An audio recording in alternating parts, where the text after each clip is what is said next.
kelompok 4 analisis data kualitatif dan kuantitatif dari kelas PGSD 3B akan menjelaskan hasil mini survei yang telah kami buat sebelumnya dengan judul pengaruh pemilihan jurusan terhadap minat belajar mahasiswa Universitas Kuningan yang beranggotakan Saya Dini Nuraminin, saya Salsabila Utami, saya Widya Julianti, saya Aulia Anggraini, saya Sabila Sabilahayu. Baik, silakan simak video berikut ini. Baik, di sini kami menggunakan pengumpulan data berupa angket yang berisikan 10 pertanyaan seputar pemilihan jurusan terhadap minat belajar mahasiswa PGSD Universitas Kuningan. Terdapat tabel hasil yang memuat 30 responden yang terdapat dua variabel. Yang pertama variabel X yaitu pengaruh pemilihan jurusan, sedangkan variabel Y merupakan minat belajar mahasiswa PGSD Universitas Kuningan. Baik, selanjutnya pada diagram lingkaran terdapat data yang menunjukkan mengenai pengaruh pemilihan jurusan terhadap minat belajar mahasiswa pendidikan guru sekolah dasar Universitas Kuningan, yaitu dapat dilihat pada diagram lingkaran mengenai pemilihan jurusan. Kategori sangat setuju, yaitu terdapat 80%, kemudian kategori setuju terdapat 17%, lalu kategori jarang terdapat 3%, dan kategori sangat tidak setuju terdapat 0%. Kemudian, diagram yang kedua yaitu diagram lingkaran mengenai minat belajar menunjukkan kategori sangat setuju sebesar 3%, kategori setuju sebesar 66%, kategori jarang terdapat 31%, dan kategori sangat tidak setuju terdapat 0%. Selanjutnya, berdasarkan diagram batang pemilihan jurusan pada gambar, maka jumlah data yang memilih sangat setuju sebanyak 24 orang, jumlah data yang memilih setuju sebanyak 5 orang, jumlah data yang memilih jarang sebanyak 1 orang, dan jumlah data yang memilih sangat tidak setuju yaitu tidak ada. Kemudian berdasarkan diagram batang minat belajar pada gambar, maka jumlah data yang memilih sangat setuju sebanyak 1 orang, jumlah data yang memilih setuju sebanyak 19 orang, jumlah data yang memilih jarang sebanyak 19 orang, lalu jumlah data yang memilih sangat tidak setuju tidak ada yang memilih. Baik, selanjutnya yaitu mean, median, dan modus. Mean merupakan nilai rata-rata dan cara menentukannya yaitu menjumlahkan seluruh data kemudian membagikan dengan banyaknya data.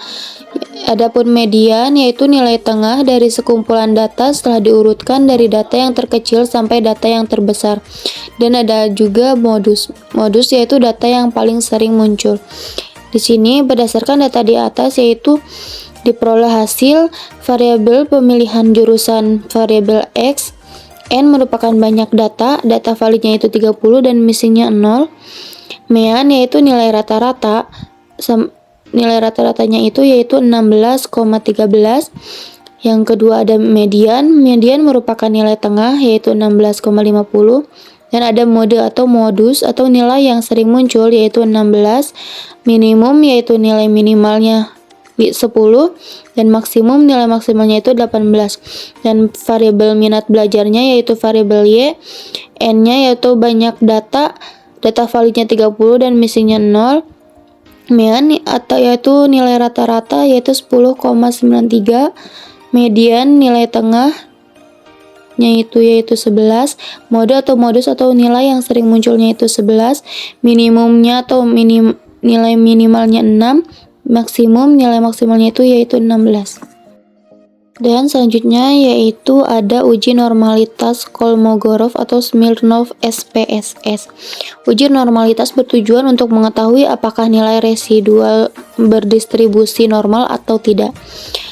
Yaitu yang pertama, jika nilai signifikansinya lebih dari 0,05 maka nilai residualnya berdistribusi normal, dan sedangkan jika nilai signifikansinya kurang dari 0,05 maka nilai residual tidak berdistribusi normal. Yaitu kesimpulannya yaitu berdasarkan hasil uji normalitas di atas diketahui nilai signifikansinya yaitu 0,127 lebih dari 0,05 maka dapat disimpulkan bahwa nilai residual berdistribusinya yaitu normal. Selanjutnya yaitu di sini ada uji validitas. Nah, uji validitas ini berguna untuk mengetahui kevalidan atau kesesuaian kuesioner yang digunakan oleh peneliti dalam mengukur dan memperoleh data penelitian dari para responden. Nah, dari hasil pengambilan keputusan ini, jika nilai R hitung lebih dari R tabel, maka dinyatakan valid. Kemudian jika R hitung kurang dari R tabel, maka dinyatakan tidak valid. Nah, hasil pengamatan pada R tabel didapatkan nilai dari sampel yaitu N sama dengan 30 sebesar 0,361. Sehingga merujuk pada hasil dari uji validitas dihasilkan bahwa semua instrumen mulai dari variabel jurusan atau variabel X yang terdiri dari X1, X2, X3, X4, dan X5 semuanya menghasilkan R hitung 0,550 dan R tabel 0,361. Maka artinya nilai R hitung lebih besar dari R tabel, yang artinya valid. Kemudian selain itu, semua variabel minat atau variabel Y yang terdiri dari Y1, Y2, Y3, Y4, dan Y5 menghasilkan nilai R hitung 0,711. Maka dapat diartikan bahwa R hitung lebih besar daripada R tabel. Selanjutnya, untuk korelasi, dasar pengambilan keputusannya, jika nilai signifikansi kurang dari 0,05, maka dinyatakan berkorelasi. Lalu, jika nilai signifikansi lebih dari 0,05, maka dinyatakan tidak berkorelasi. Nah, dari data variabel jurusan terhadap minat belajar, di sini nilai signifikansinya 0,318. Artinya 0,318 itu lebih dari 0,05, yang mana artinya kedua variabel tersebut tidak berkorelasi. Lalu di sini ada nilai Pearson correlation jurusannya sebesar 0,189. Begitu juga dengan minat belajar nilainya 0,189. Nilai Pearson correlation dari kedua variabel tersebut artinya 0,460 berada di antara 0,40 sampai 0,599, yang mana artinya memiliki hubungan yang sedang. Maka dapat disimpulkan bahwa variabel X terhadap jurusan dan variabel Y terhadap minat belajar tidak memiliki hubungan atau tidak berkorelasi, dan hubungannya memiliki bentuk positif. Yang selanjutnya yaitu regresi. Dasar pengambilan keputusannya yaitu membandingkan nilai signifikansi dengan nilai probabilitas 0,05. Jika nilai signifikansi kurang dari 0,05, artinya variabel X berpengaruh terhadap variabel Y. Jika nilai signifikansi lebih dari 0,05, artinya variabel X tidak berpengaruh terhadap variabel Y.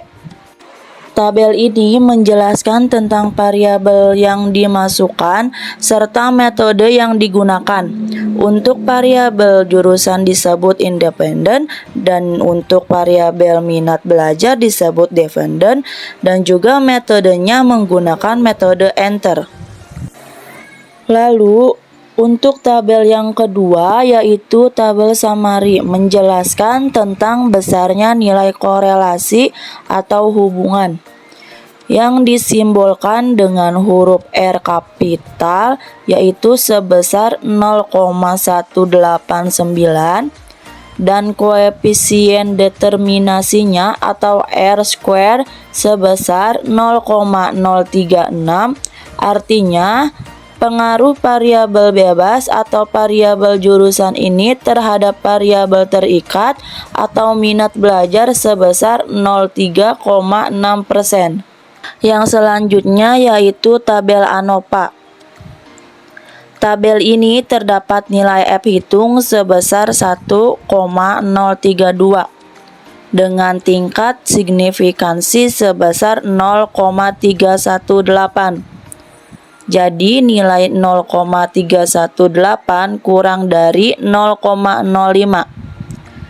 Maka tidak ada pengaruh antara variabel X jurusan terhadap variabel Y minat belajar. Maka dapat disimpulkan dari hasil 30 responden diketahui datanya berdistribusi normal.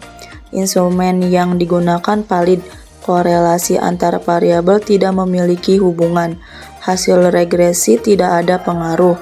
Pada hasil diagram menunjukkan banyak yang memilih setuju dalam pemilihan jurusan. Sementara dalam minat belajar, hasil responden banyak yang menunjukkan setuju.